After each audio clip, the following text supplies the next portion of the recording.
Basic. Ang taas niya mga bossing. So what's up mga bossing ko? Another vlog, another delivery na naman mga bossing ko, the trios. So full force na naman tayo mga bossing.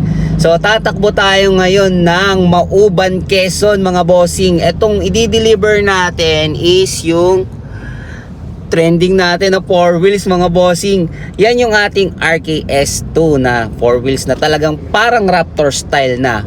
Kaya naman sa mga gusto mag-avail, ano pang hinihintay nyo, message na kayo. Napakamura lang dito sa Red Kingdom Electric Bike mga bossing ko. So samahan nyo kami mag-deliver, let's go! At fast forward nga mga bossing ko, nang nasa biyahe na tayo, paakyat na po tayo ng Antipolo. Eto nga palang ating RKS2, testingin natin kung uubra doon sa area ni customer.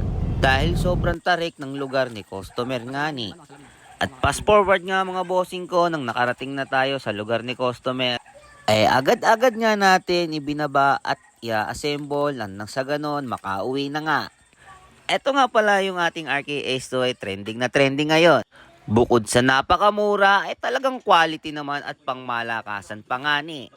After nga natin i-demo kay customer, mag-i-interview lang tayo ng konti. So ayun mga bossing ko, nandito tayo ngayon sa may Quezon, sa may Sampaloc. So correction, mali yung intro natin kanina.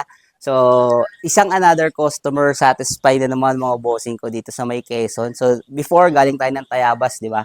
So, nandito naman tayo sa may Sampaloc mga bossing. So, ito yung inabail nila, sir. Ito yung ating RKS2. So, kamusta naman, sir, pagdating sa transaction, tapos upon delivery? Okay naman, ma-smooth kausap yung sa page nila. Lagi silang nag-update. Tapos yung unit, napakaganda, ang lakas ng arangkada. Makikita nyo naman sa video.